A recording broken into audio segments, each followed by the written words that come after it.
Job 24. Why aren't times laid up by the Almighty? Why don't those who know him see his days? There are people who remove the landmarks. They violently take away flocks and feed them. They drive away the donkey of the fatherless, and they take the widow's ox for a pledge. They turn the needy out of the way. The poor of the earth all hide themselves. Behold, as wild donkeys in the deserts, they go out to their work, seeking diligently for food. The wilderness yields them bread for their children. They cut their food in the field. They glean the vineyard of the wicked. They lie all night naked, without clothing, and have no covering in the cold. They are wet with the showers of the mountains, and embrace the rock for lack of shelter. There are those who pluck the fatherless from the breast and take a pledge of the poor, so that they go around naked without clothing. Being hungry, they carry the sheaves. They make oil within the walls of these men. They tread wine presses and suffer thirst. From out of the populous city men groan. The soul of the wounded cries out, yet God doesn't regard the folly. There are of those who rebel against the light. They don't know its ways nor stay on its paths. The murderer rises with the light. He kills the poor and needy. In the night he is like a thief. The eye also of the adulterer waits for the twilight, saying, no one will see me. He disguises his face. In the dark they dig through houses. They shut themselves up in the daytime. They don't know the light. For the morning is to all of them like thick darkness, for they know the terrors of the thick darkness. They are foam on the surface of the waters. Their portion is cursed in the earth. They don't turn into the way of the vineyards. Drought and heat consume the snow waters. So does Sheol those who have sinned. The womb will forget him. The worm will feed sweetly on him. He will be no more remembered. Unrighteousness will be broken as a tree. He devours the barren who won't bear. He shows no kindness to the widow. Yet God preserves the mighty by his power. He rises up who has no assurance of life.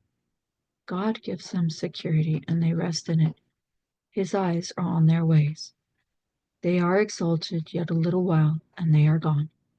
Yes, they are brought low.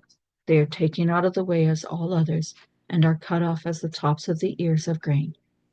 If it isn't so now, who will prove me a liar and make my speech worth nothing? Job 25. Then Bildad the Shunammite answered, dominion and fear are with him. He makes peace in his high places. Can his armies be counted? On whom does his light not arise? How then can man be just with God? Or how can he who is born of a woman be clean? Behold, even the moon has no brightness, and the stars are not pure in his sight. How much less man who is a worm, and the son of man who is a worm? Job 26.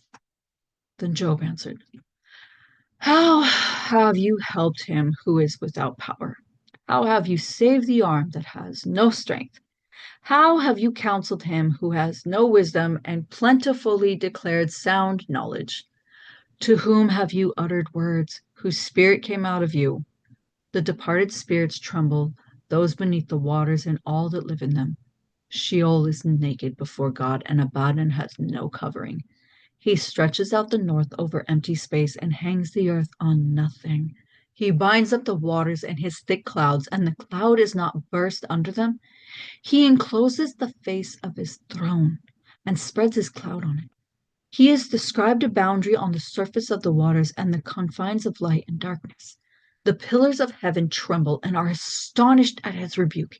He stirs up the sea with his power, and by his understanding he strikes through it. By his spirit the heavens are garnished. His hand has pierced the swift serpent. Behold, these are but the outskirts of his ways.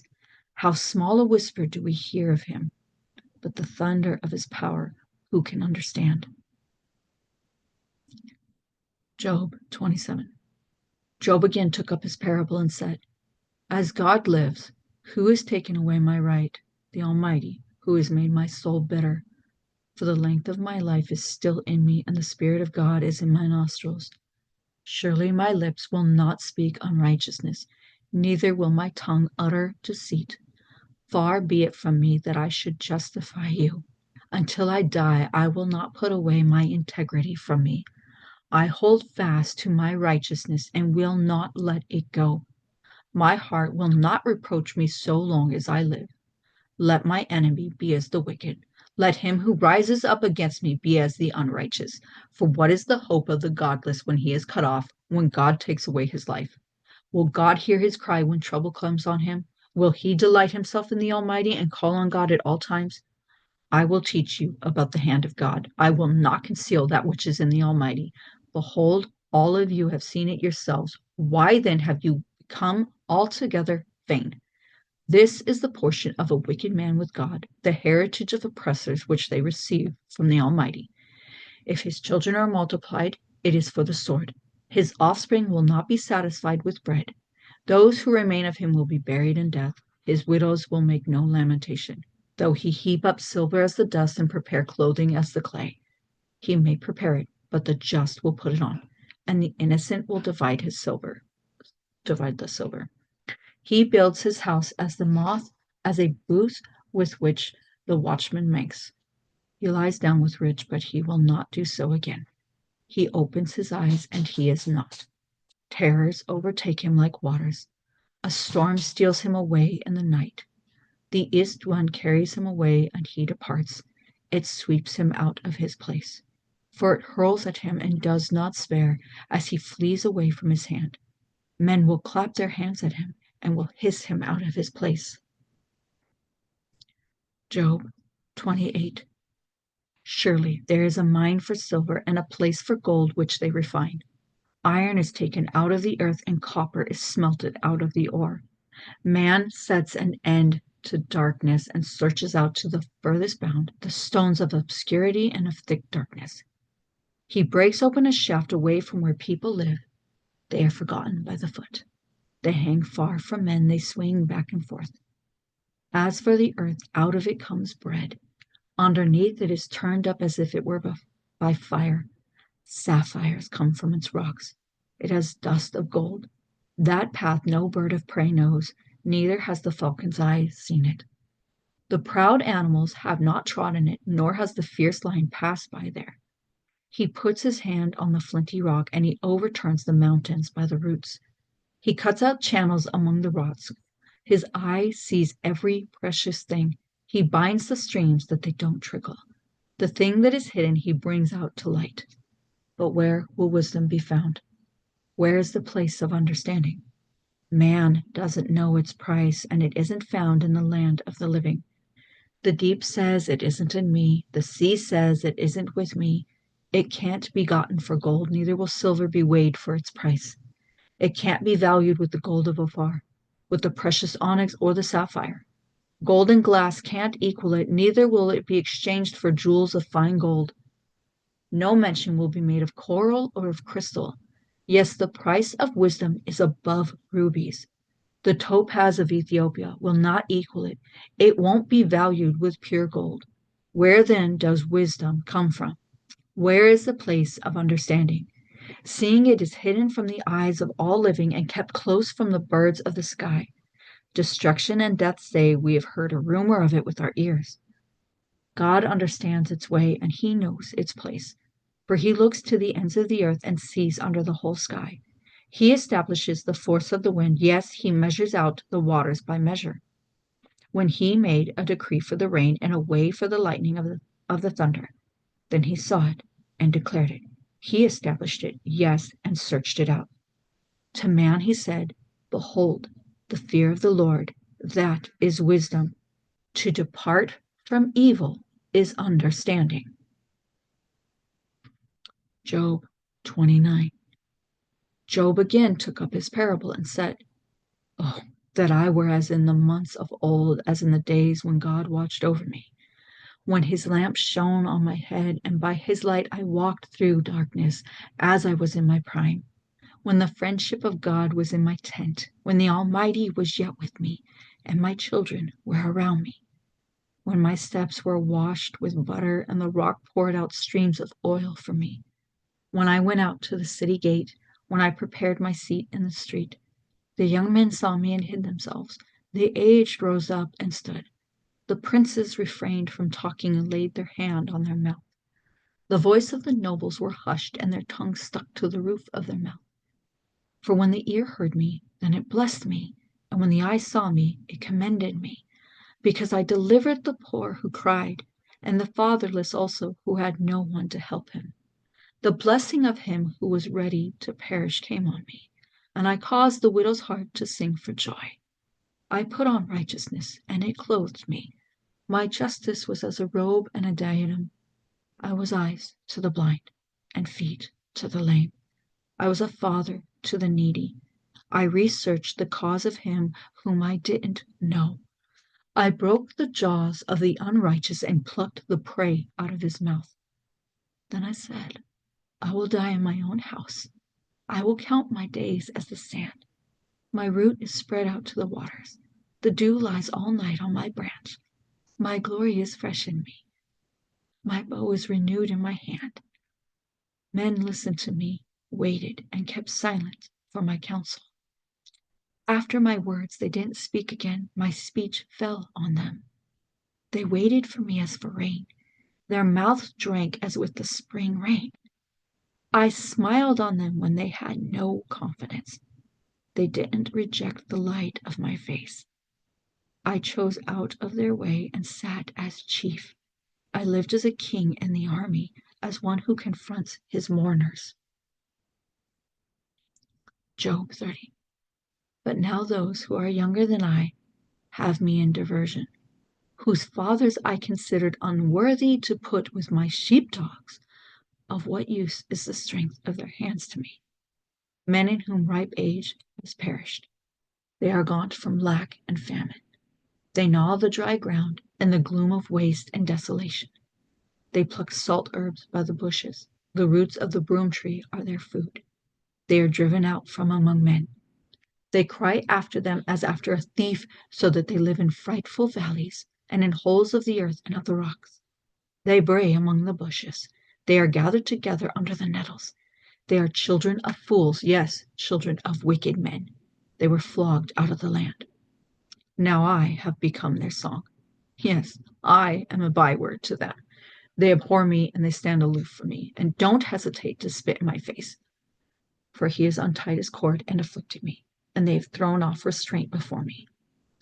On my right hand rise the rabble. They thrust aside my feet. They cast their ways of destruction up against me. They mar my path. They promote my destruction without anyone's help. As through a wide breadth they come. As a wide breach they come. They roll themselves in amid the ruin. Terrors have turned on me. They chase my honor as the wind. My welfare has passed away as a cloud. Now my soul is poured out within me. Days of affliction have taken hold of me. In the night season, my bones are pierced in me, and the pains that gnaw me take no rest. My garment is disfigured by great force. It binds me about as the collar of my tunic. He has cast me into the mire. I have become like dust and ashes. I cry to you, and you do not answer me. I stand up, and you gaze at me. You have turned to be cruel on me. With the might of your hand, you persecute me. You lift me up to the wind and drive me with it. You dissolve me in the storm. For I know that you will bring me to death, to the house appointed for all living. However, doesn't one stretch out a hand in his fall, or in his calamity, therefore cry for help? Didn't I weep for him who was in trouble? Wasn't my soul grieved for the needy? When I looked for good, then evil came. When I waited for light, darkness came.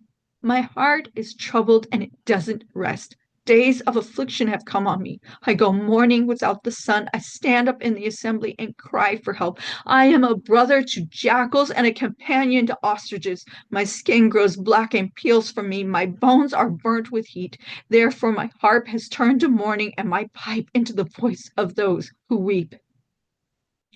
Job 31. I made a covenant with my eyes. How then should I look lustfully at a young woman? For what is the portion from God above, and the heritage from the Almighty on high?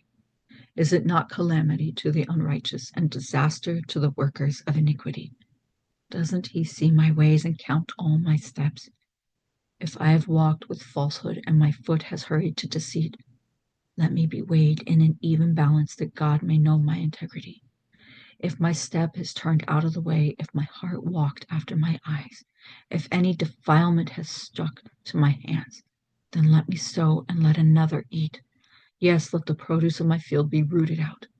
If my heart has been enticed to a woman, and I have laid wait at my neighbor's door, then let my wife grind for another, and let others sleep with her. For that would be a heinous crime. Yes, it would be iniquity to be punished by the judges. For it is a fire that consumes to destruction, and would root out all my increase. If I have despised the cause of my male servant or of my female servant when they contended with me, what then will I do when God rises up? When he visits, what will I answer him? Didn't he who made me in the womb make him? Didn't one fashion us in the womb? If I have withheld the poor from their desire, or have caused the eyes of the widow to fail, or have eaten my morsel alone, and the fatherless has not eaten of it, no. From my youth he grew up with me as with a father. I have guided her from my mother's womb. If I have seen any perish for want of clothing, or that the needy had no covering, if his heart hasn't blessed me, if he hasn't been warmed with my sheep's fleece, if I have lifted up my hand against the fatherless because I saw my help in the gate, then let my shoulder fall from the shoulder blade, and my arm be broken from the bone. For calamity from God is a terror to me. Because of his majesty I can do nothing. If I have made gold my hope, and have said to the fine gold, you are my confidence, if I have rejoiced because my wealth was great, and because my hand has gotten much, if I have seen the sun when it shined, or the moon moving its splendor, and my heart has been secretly enticed, and my hand threw a kiss from my mouth, this also would be iniquity to be punished by the judges, for why I would have denied the God who is above. If I have rejoiced at the destruction of him who hated me, or lifted up myself when evil founded it, I have certainly not allowed my mouth to sin by asking his life with a curse. If the men of my tent have not said, who can find one who has not been filled with his meat? The foreigner has not camped in the street, but I have opened my doors to the traveler. If, like Adam, I have covered my transgressions by hiding my iniquity in my heart, because I feared the great multitude, and the contempt of families terrified me, so that I kept silent and didn't go out of the door, oh, that I had one to hear me. Behold, here is my signature. Let the Almighty answer me. Let the accuser write my indictment. Surely I would carry it on my shoulder, and I would bind it to me as a crown. I would declare to him the number of my steps. I would go near to him like a prince. If my land cries out against me, and its furrows weep together, if I have eaten its fruit without money, or have caused its owners to lose their life, let briars grow instead of wheat, and stinkweed instead of barley. The words of Job are ended.